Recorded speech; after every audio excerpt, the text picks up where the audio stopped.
Hello class, this is ABS sir. आज हम लोग प्रोजेक्टाइल मोशन स्टार्ट करने जा रहे हैं। तो हम लोग अब तक पिछले चैप्टर में हमने स्ट्रेट लाइन मोशन या लीनियर मोशन हमने देखा हुआ है। ठीक है, स्ट्रेट लाइन मोशन या लीनियर मोशन। अब हमको जो है प्रोजेक्टाइल मोशन में जो है हमें दो डायरेक्शन में दिख रही है, बॉल एक इधर भी जा रही है और एक इधर। उसका रिजल्टेंट जो है बॉल यूं जाके यूं गई। ऐसा क्यों हुआ? क्योंकि इस पे ग्रेविटी एक्ट कर रही है। इस पे क्या एक्ट कर रही है? ग्रेविटी। तो इसका एक हॉरिजॉन्टल मोशन हो रहा है और इस बॉल का एक वर्टिकल मोशन हो रहा है। तो वो मोशन जो ग्रेविटी के इन्फ्लुएंस में होता है उसे हम प्रोजेक्टाइल मोशन बोलते हैं। उसको हम क्या बोलते हैं? Projectile motion. उसको हम प्रोजेक्टाइल मोशन बोलते हैं। ऐसा मोशन जो ग्रेविटी के इन्फ्लुएंस में होता है उसको हम प्रोजेक्टाइल मोशन बोलते हैं।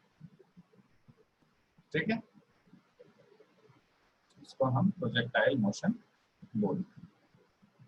ठीक, वेक्टर्स एंड स्केलर क्वांटिटीज हम पहले ही देख चुके हैं।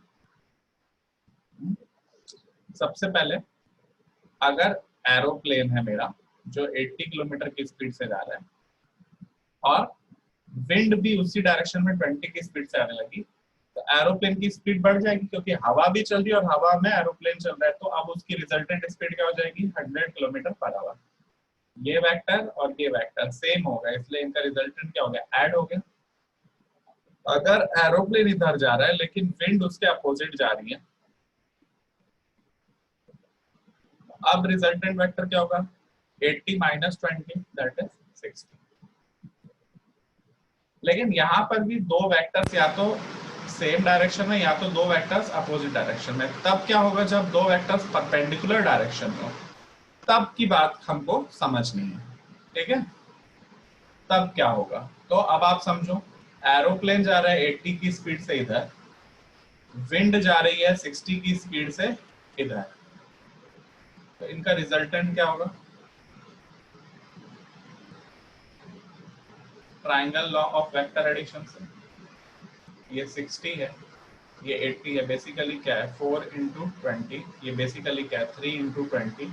From Pythagoras theorem I know this must be 5 into 20 that is 100। That is 100 kilometre per hour. तो यही चीज इसने लिखा है कि 100 किलोमीटर पर आवर। ठीक है, तो कॉन्सेप्ट नंबर 1,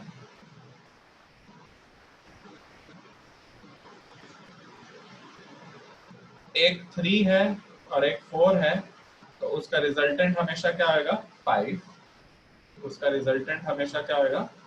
5।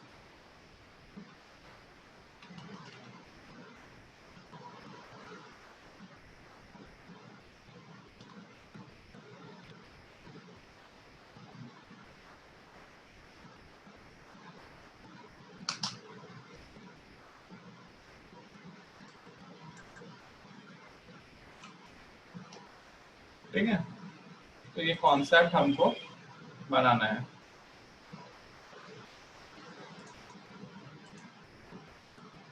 क्या कॉन्सेप्ट बनाना है?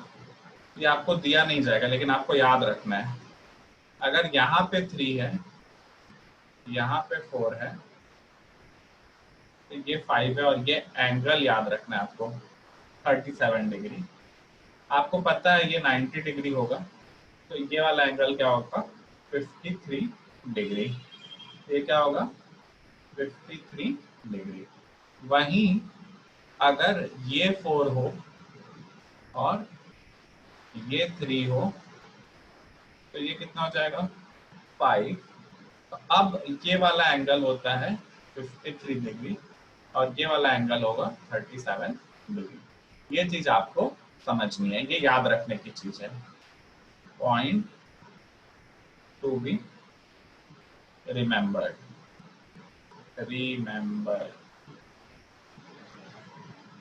ठीक, 3 फॉर 37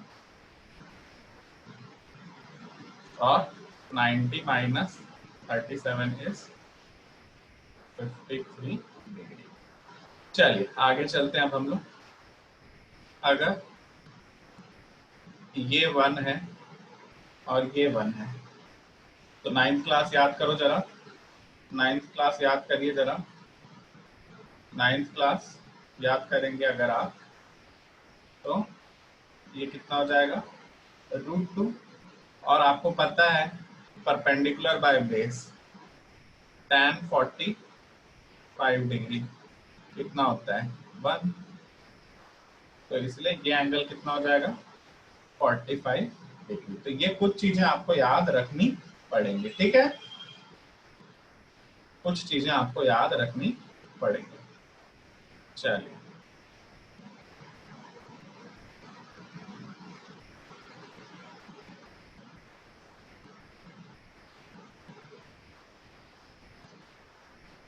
अब बॉल के बारे में हम बात करते हैं। अगर बॉल को या किसी ऑब्जेक्ट को मैंने ऐसे फेंका है, ये वेक्टर है उसका, वेक्टर आर, ये वेक्टर आर, तो इसके दो कंपोनेंट होने चाहिए, एक हॉरिजॉन्टल,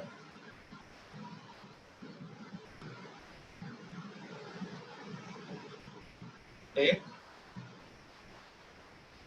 वर्टिकल। अब याद करो, ये हाइपोटेन्यूज होता था, ये परपेंडिकुलर होता था, ये बेस होता था, ये थीटा होता था, तो साइन थीटा होता था p/h, तो p इज इक्वल टू हो जाता था h into sine theta, and cos theta होता था b/h, तो बेस इज इक्वल टू होता था h into cos theta. Yes और नो? तो सिमिलरली अगर अगर मेरा वेक्टर r ऐसा है और ये एंगल थीटा है, तो ये वाला कंपोनेंट क्या होगा और ये वाला कंपोनेंट क्या होगा? यस और नो? सारी बात समझ में? तो इसका बेस होगा r cos थीटा, इसका परपेंडिकुलर होगा r sin थीटा। आई बात समझ में? तो कोई भी वेक्टर है, अगर कोई भी वेक्टर है, वेलोसिटी वेक्टर है v और एंगल थीटा है थीटा, तो इसका ये कंपोनेंट होगा v cos थीटा और इसका ये कंपोनेंट होगा v sin थीटा, ठीक? तो vector x is horizontal v cos theta, vector y is vertical v sin theta. ये आपको समझ में आना चाहिए। चलिए नेक्स्ट।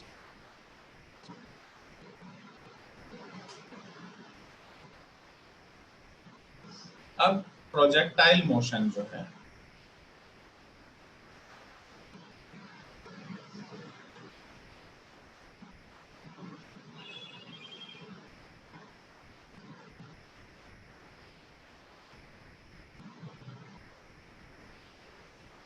उसमें कितने कंपोनेंट हैं? v cos theta, v sin theta, but gravity acts only in vertical component।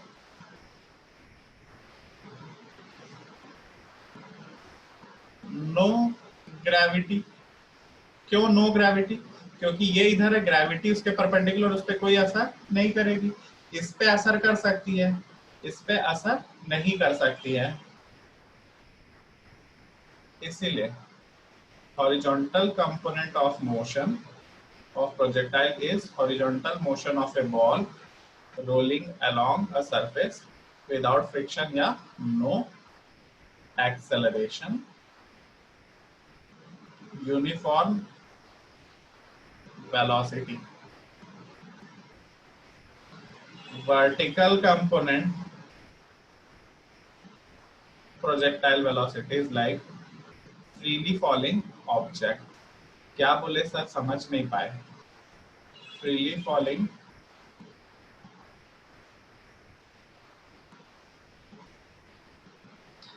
जो हॉरिजॉन्टल कंपोनेंट है वो हमेशा कांस्टेंट रहेगा, जो वर्टिकल कंपोनेंट है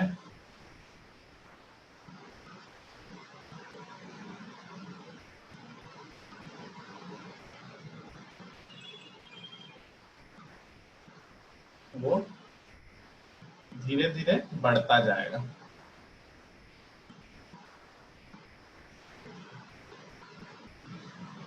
सारी बात समझ में है?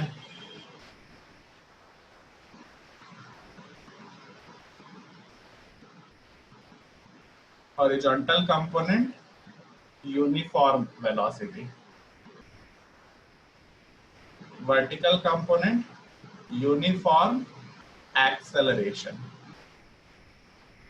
मतलब यहाँ पे मैं क्या इक्वेशन लगा सकता हूँ? सिंपली u cos थीटा या v cos theta is distance by time, एक इक्वेशन चलेगा इसमें हॉरिजॉन्टल में। लेकिन यूनिफॉर्म एक्सेलरेशन में मेरे को पता है ग्रेविटी होती है, एक्सेलरेशन हमेशा कहाँ एक्ट करता है? डाउनवर्ड। तो मैं यहाँ पे क्या लिखूंगा?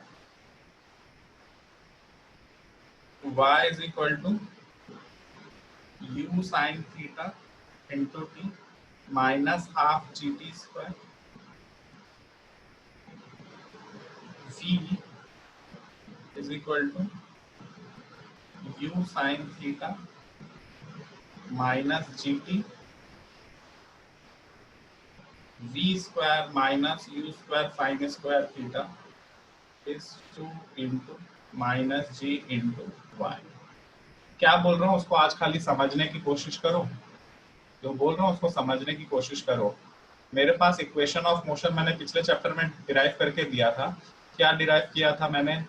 v square minus u square 2as v is equal to u plus at and s is equal to ut plus half at square. ये किसके लिए था? यूनिफॉर्मली एक्सेलरेटेड मोशन के लिए। हॉरिजॉन्टल डायरेक्शन में जो वेलोसिटी है वो चेंज होगी ही नहीं, क्योंकि वहां कोई फोर्स एक्ट नहीं कर रहा है। इसलिए वहां पे मैं सिंपल फॉर्मूला लगाऊंगा, क्या? Velocity is equal to displacement by time, that is velocity in x direction is displacement in x direction by time t। लेकिन velocity in x direction अभी मैंने बताया था क्या? u cos theta हॉरिजॉन्टल के लिए, इसके लिए हॉरिजॉन्टल के लिए। लेकिन वर्टिकल के लिए अगर मैं देखता हूं, मैं बॉल को अगर ऊपर फेंकूं तो धीरे धीरे उसकी वेलोसिटी क्या होती जाती है?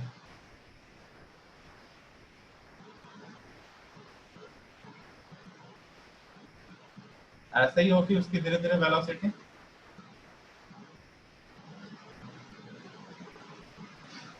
तो यहाँ पे acceleration is minus g by, because gravity acts downward. तो अब मैं क्या लिख सकता हूँ? जो मेरे को पिछले इक्वेशन ऑफ मोशन लिखने हैं, v is equal to u plus a t.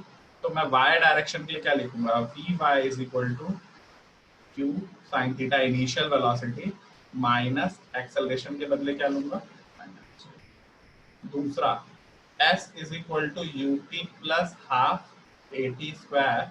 तो मैं क्या लिखूंगा? y डायरेक्शन में displacement y is equal to u sine theta into t minus half g t का स्क्वायर। एक और जो था v square minus u square is equal to 2as। तो मैं क्या लिखूंगा? V square minus u sine theta का whole square is 2 into minus g into. आई बात समझ में? तो क्या कॉन्सेप्ट मैंने बताया कि सबसे पहले हमको वेक्टर रिजॉल्व करना है। अगर कोई वेक्टर ऐसा है v या r या h या p या कुछ भी, तो उसका एंगल अगर थीटा है तो इसको लिखूंगा v cos थीटा और इसको लिखूंगा v sin theta, horizontal and vertical. Concept number 1. What is concept number 2? Concept 2, projectile motion has two components, horizontal, vertical। कोई भी ऐसे बॉल फेंकी गई अगर, तो उसके दो कंपोनेंट रहेंगे, दिस एंड दिस। हॉरिजॉन्टल के लिए मैं सिंपली क्या लिखूंगा, x is equal x by T is u cos theta. Initial speed अगर u है मेरी तो उसका हॉरिजॉन्टल कंपोनेंट क्या होता है, u cos थीटा, एंड इसका वर्टिकल कंपोनेंट क्या होता है, u sin theta. No acceleration, uniform velocity. But vertical के लिए अगर मेरे को लिखना है तो मैं लिखूंगा v y is equal to u sine theta minus g t. कहाँ से लिख रहा हूँ, v is equal to u plus a t से, and y is equal to u sine theta t minus half g t square. कहाँ से लिख रहा हूँ, s is equal to u t plus half a t square से, जहाँ पे a की वैल्यू माइनस जी है। माइनस क्यों, क्योंकि gravity acts downward. It is uniformly accelerated motion. आई बात समझ में? ठीक। So a projectile motion is under the influence of gravity. What is a projectile motion? A projectile is any object that moves through air or space acted only by gravity. उस पे कौन सा force act कर रहा है, only gravity. जैसे cannon ball, shot के cannon, तोप का गोला। तोप का गोला कैसा जाएगा, पानीपत की लड़ाई। Stone thrown into the air, a ball rolling off the edge. यहाँ से अगर एक बॉल लुढ़कते हुए आए तो यहाँ से गिरेगी तो कैसा जाएगी वो, under the influence of gravity. ये सब किसके एग्जांपल्स हैं, प्रोजेक्टाइल मोशन के एग्जांपल हैं। ठीक है, ठीक। तो इसको ही मैंने अभी आपको समझाया कि प्रोजेक्टाइल जो है, पहले अगर मैं किसी बॉल को रोल कर रहा हूँ तो क्या दिख रहा है, ये इसकी वेलोसिटी चेंज हो रही क्या, नहीं, equal distance in equal time interval, yes और नो। तो no component of gravity acts on horizontal, so इसलिए यूनिफॉर्म वेलोसिटी, यूनिफॉर्म वेलोसिटी। लेकिन जब ये ग्रेविटी के इसमें आता है वर्टिकल, तो ये क्या हो गया, यूनिफॉर्म एक्सेलरेशन मोशन। हॉरिजॉन्टल कोई चेंज नहीं है, लेकिन वर्टिकल में चेंज है। तो इन दोनों को जब हम मिला दिए, तो इन दोनों को जब हम मिला दिए तो इसमें क्या आ गया, हॉरिजॉन्टल कंपोनेंट भी आ गया और इसमें क्या आ गया, वर्टिकल कंपोनेंट भी आ गया। तो ये कैसा मोशन हो गया, प्रोजेक्टाइल। कौन सा वाला, येलो बॉल। वहीं पिंक वाली बॉल क्या है, मोशन इन अ लाइन। यहाँ पे क्या है, motion, motion in a plane. X component भी है और वाई कंपोनेंट भी है, इसलिए ये वाला प्रोजेक्टाइल है और ये वाला क्या है, मोशन इन अ लाइन। ठीक है, ठीक है। आज के लिए इतना ही, बाकी का मैं कल नेक्स्ट क्लास में स्टार्ट करूंगा।